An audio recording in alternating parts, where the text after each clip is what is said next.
Hi guys, it's markabusi here and we're back with another song reaction, and today we are doing Do Do Do Do Do Do by the Rolling Stones. And I know what you're thinking, there's absolutely fucking no chance this guy hasn't heard the Rolling Stones, and you'd be right. I've heard Paint It Black. That's it. That's it. It's the only song, and I know, right? I get it. I should have heard more by the Rolling Stones, and I probably have by osmosis, but I don't know that I have. I don't think I've heard this song, so we're going to go in, we're going to listen to it.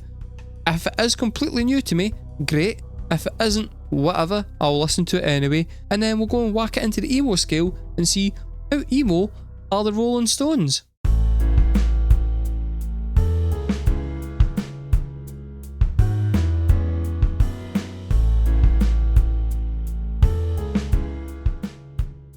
So recently I got a notification on my phone to say that my email had been breached. And I said I'd have a wee look into it, and I googled it, and it all scared the living bejesus out of me just how much information was out there about my personal life by just googling my name. I then phoned my brother, who has also had the same notification, and it turns out when I googled his name, also quite a lot of information I found out about him. He's quite a private person, he's not on the internet like I am, so that was concerning. And the reason why that's concerning is because data brokers sell your information to scammers, spammers, anybody else out there who maybe wants to target you. Your full name, your email address, your home address, health records, your relatives, phone numbers.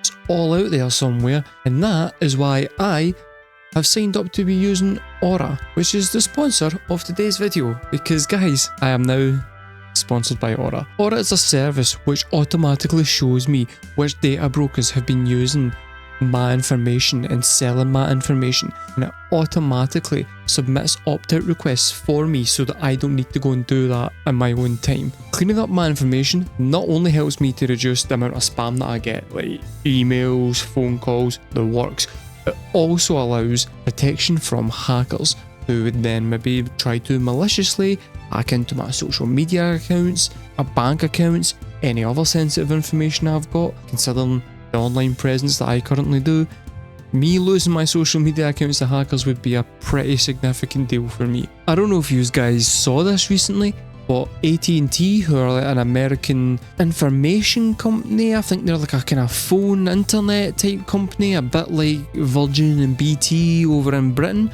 announced that they'd had a data breach of over 73 million customers, existing and prior customers, and all of their information had been released onto the dark web. Yeah, the effects of that is scary to contemplate, to be totally honest with you. It has been recommended that those who have been affected use stronger passwords, they monitor their account activity, and they consider credit freezes or fraud alerts from credit bureaus. This is where Aura comes in.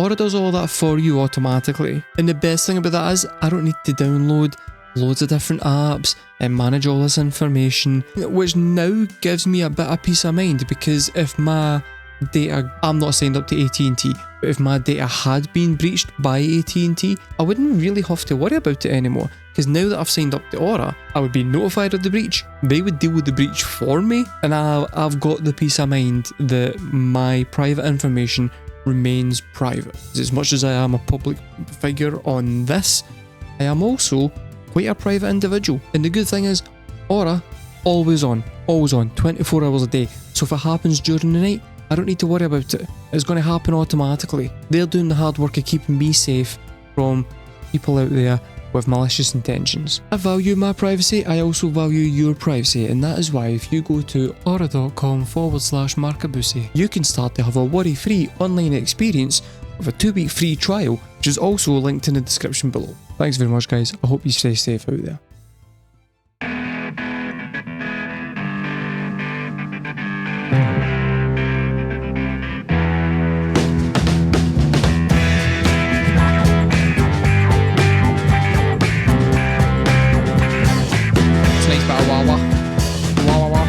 The police in New York City, they chased a boy right through the park. In a case of mistaken identity,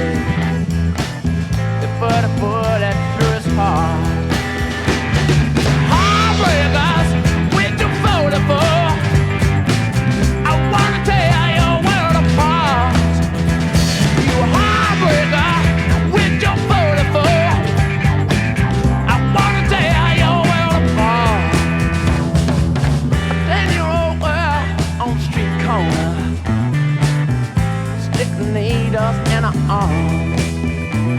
Okay. Died in the dirt of Hollywood. Mother said you had no chance, no chance. Heartbreaker, heartbreaker. She stepped. Okay, this is not what I was expecting from the Rolling Stones at all. Like, I knew they were a rock and roll band. There's a lot more kind of soul in there than I was expecting, and the lyrics are a lot more fucking hard hitting than I was expecting. I'm now kind of confused as to why everybody was. Like, why was there such a big comparison between these guys and the Beatles when they're two drastically different sounding bands? Like, this is gritty rock and roll with a bit of a kind of soul edge to it. And the Beatles were hippie, experimental, fucking indie rock. It's two drastically different sounding bands, lyrically miles apart. It feels like a very forced comparison point. Like, as if they're the two biggest bands on the planet at that point. Like, I guess the comparisons are inevitable. And also I think a lot of the genres that we now take for granted kind of didn't really exist then. So when you had like two bands who were doing rock music, they were rock bands, and everybody was just lumped into that category. And it's not until we started experimenting within that form and creating different soundscapes and different ideas behind it that it then became 1,000 fucking genres.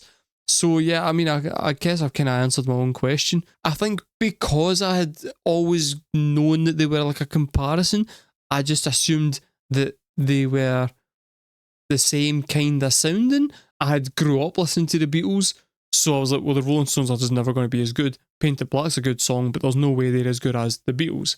And it turns out that was a very, very limited point of view I've come at this from. Heartbreaker, heartbreaker. She stepped pins right in her heart. Heartbreaker, a plain breaker. Stole love right out your heart. Oh yeah, oh yeah. Wanna tear that world apart. Oh yeah, oh yeah.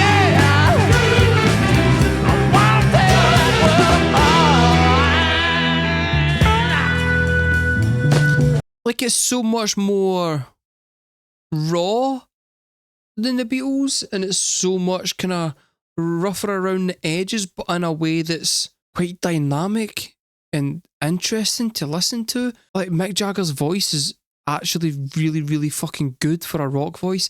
I don't know why this is surprising to me. I was just always like, I just always had written the Rolling Stones off. I just wasn't interested in them at all. This is the first time I've ever actually paid them any kind of attention. And it turns out, yeah, Mick Jagger, very, very good voice. The problem is that as he got older and continued to do the Rolling Stones and was a very old man doing the Rolling Stones, and he's got that shtick with the lips and the way that he walks about the stage and stuff, it became a parody of himself. And so that's what I knew. I knew him as the kind of slightly past it joke version of Mick Jagger, whereas here, when you're getting prime Mick Jagger, it's a completely different fucking beast.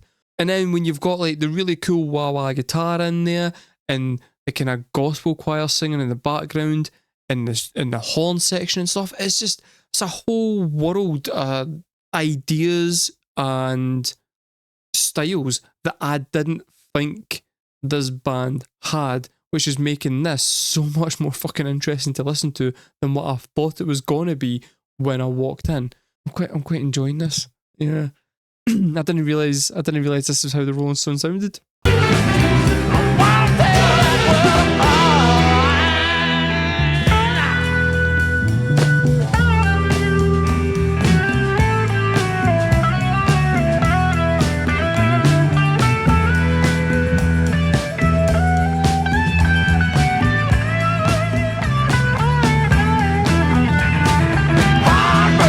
And then that whole part there was like, felt like a kind of precursor to like your kind of stoner rock that you got later down the line. Really ambient sounding, like bass and fucking just really good guitar work. Yeah, okay, right. This was a solid shout. Absolutely solid shout.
Also, just a really fucking solid outro. It just felt as if the song, it was telling a story, and then when it got to the focal point of the story, it then just had a crescendo musically, where it just, and then it just dragged it out for the rest of the song, and that was just, yeah, it's a really good song. As in, taking Painted Black aside, because it's an absolute classic, and I'm pretty sure everybody in a dog knows that song.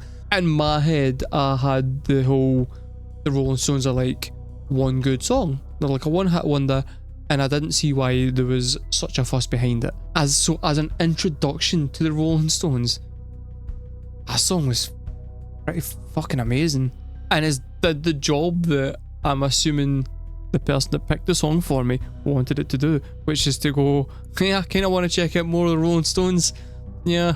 And I'm kind of a little bit annoyed at myself that I haven't actually checked out more of the Rolling Stones before now, because it's not like I haven't had plenty of opportunity. It's not one of those bands that I've never heard before and would not have heard without going to this channel. The important thing is, how emo is it? Emo, it goes twinkly guitars, although wee bit of wah-wah, and the bridge was quite twinkly, so we're going to put it about there, and then for the singing, we'll go there. I'm fine with that. I'm fine with that end result.